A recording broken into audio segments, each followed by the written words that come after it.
Today is the last day that we're considering the light in the darkness of a broken world. Open up to Psalm 90. It is the one psalm written by Moses in the book of Psalms. In it, Moses is honest about God's anger over sin and the wickedness of man.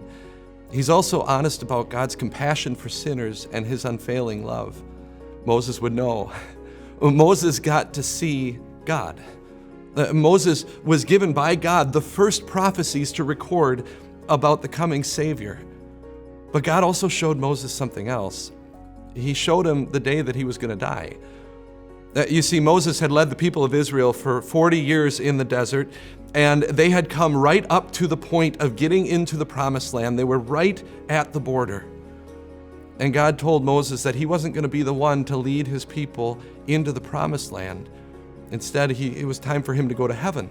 So Moses said goodbye to his people that he loved and had guided as his own children in the desert for those 40 years, and then he went to die. But before he died, God did something awesome for him. He took him up onto a top of a mountain that overlooked the promised land called Mount Nebo. And there he showed Moses everything that he was going to give to his people through Moses' work, through all those years marked with pain and sin and death.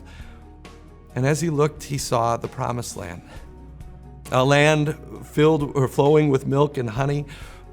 He saw the streams and the rivers. He saw the fields and the flocks. He saw the very place where God would bring the Savior of the world forth for his people, for you and for me. He saw his whole life's work was going to mean something. And as Moses closed his eyes in death, he knew that what he did in this life, it mattered. Well, sit with Moses on the top of Mount Nebo for a moment and listen to him as he prays. He says, "May your deeds be shown to your servants, your splendor to their children. May the favor of the Lord our God rest on us. Establish the work of our hands for us." Yes, establish the work of our hands. Unless Judgment Day comes first, you're going to die. So am I. The houses that we've built may come down. The bank accounts that we've filled to the top may bottom out. And you know what? That's okay, because eternity with Jesus is better than anything we have here. You know, I've had the privilege of spending a lot of time with people who knew they were dying, but who knew their Savior and knew that they were going to heaven.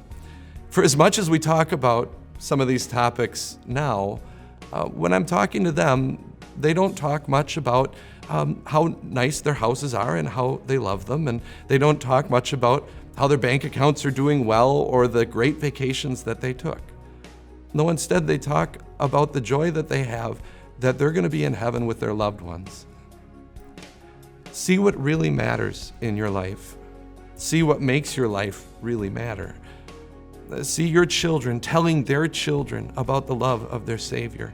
See the house of worship that you supported with your prayers and offerings, filled with people you've never met and will never know, but who are all there and who are all fellow saints because of the work that God has given us to do as his church, as his people.